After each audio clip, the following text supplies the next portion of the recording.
Right, we are going to begin with Goosebumps, Night of the Living Dummy, Chapter 1.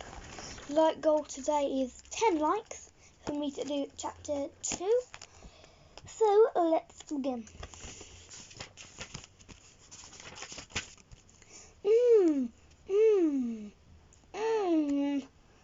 Chris Powell struggled to get her twin sister's attention. Lindy Powell glanced up from the book. She was reading to see what the problem was. Instead of her sister's pretty face, Lindy saw a round pink bubble, nearly the size of Chris's head. "Nice one," Lindy said without much enthusiasm. With a sudden move, she poked the bubble and popped it. "Hey!" Chris cried as the pink bubblegum exploded onto her cheeks and chin. Lindy laughed. "Gotcha!"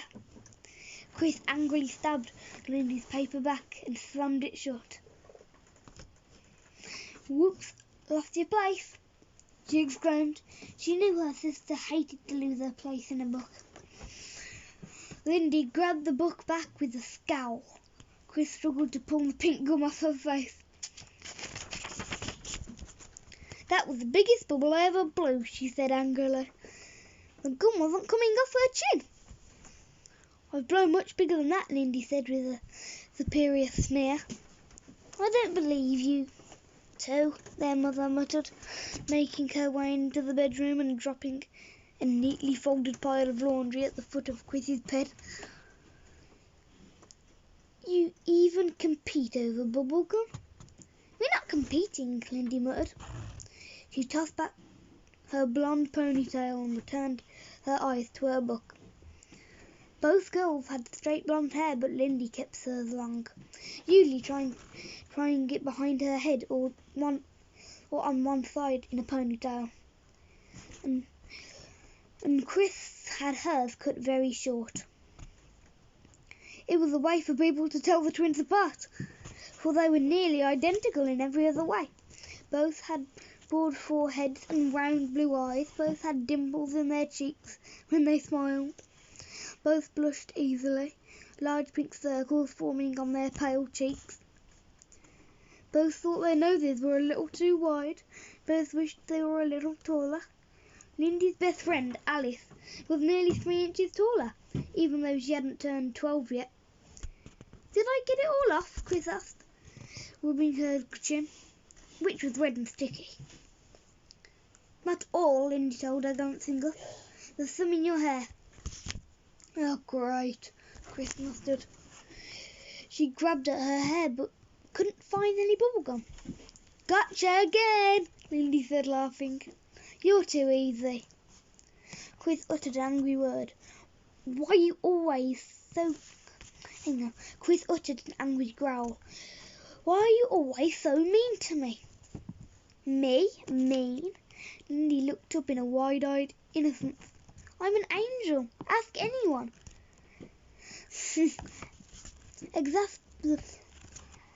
Exasperated, Chris turned back to her mother, who was stuffing socks into a dresser drawer. "Mum, when am I going to get my own room?" On the 12th of never," Miss Powell replied, grinning. Chris groaned. "Ugh.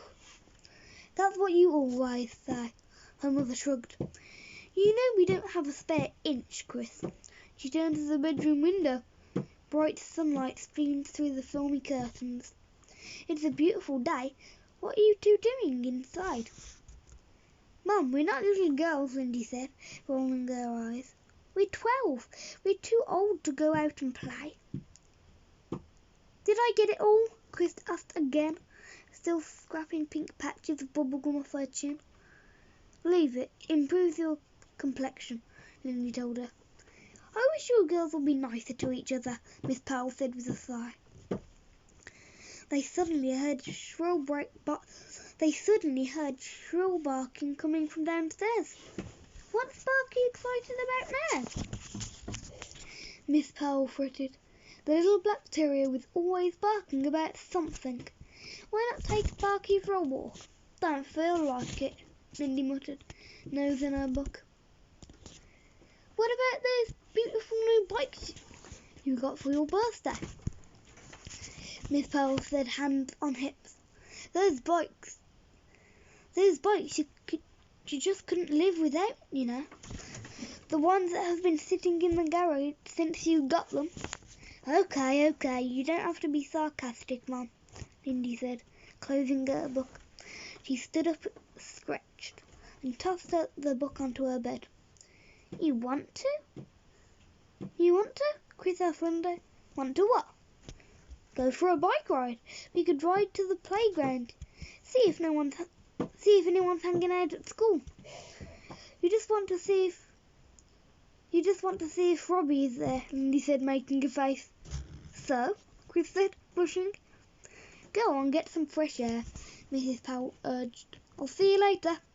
I'm off to the supermarket. Chris peered into the dresser mirror. She'd gotten most of the gum off. She brushed her short hair back with both hands. Come on, let's go out, she said. Last one out with a rotten egg. She darted to the doorway, beating her sister by half a step. As they burst out the back door, with Barky yipping shrilly behind them, the afternoon sun was high in a cloudless sky. The air was still and dry. It felt more like summer than spring. Both girls were wearing shorts and sleeveless t-shirts. Lindy bent to pull open the garage door, then stopped. The house next door caught her eye. Look, they've got the walls up, she told Chris, pointing across their backyard. That new house is going up so quickly, it's amazing, Chris said, following her sister's gaze. The builders had knocked down the old house during the winter. The new concrete foundation had been put down in March. Lindy and Chris had walked around on it when no workers were there, trying to figure out where the different rooms would go. And now the walls had been built. The construction suddenly looked like a real house, rising up in the midst of tall stacks of lumber, a big mound of red-brown dirt, a pile of concrete blocks, and an assortment of power saws, tools, and machinery. No one's working today, Lindy said. They took a few steps towards the new house. Who do you think will move in? Chris wondered. Maybe some great-looking guy our age. Maybe great-looking twin guys. Yuck. Lindy made a disgusted face. Twin guys? How drippy can you get? I can't believe you and I are in the same family. Chris was used to Lindy's sarcasm. Both girls liked being twins and hated being twins at the same time. Because they shared nearly everything, their looks, their clothing, their room, they were closer than most sisters ever get. But because they were so much alike, they also managed to drive each other crazy a lot of the time. No one's around. Let's check out the new house, Lindy said. Chris followed her up across the yard. A squirrel halfway up the trunk of a maple tree watched them warily. They made their way through an opening in the low shrubs that divided the two yards. Then, walking past the stacks of lumber and the tall mound of dirt, they climbed to the concrete stoop. A sheet of heavy plastic had been nailed over the opening where the front door would go. Chris pulled one end of the plastic up and they slipped into the house. It was dark and cool inside and had a fresh wood smell. The plaster walls were up but hadn't been painted. Careful, Lindy warned. Nails! She pointed to the large nails scattered over the floor. If you step on one, you'll get tetanus and die. You wish, Chris said. I don't want you to die, Lindy replied. Just get tetanus, he snickered. Whew. Right, we'll have to leave that there. We've got to page 7, I think, and chapter too. So, see you next time. Bye.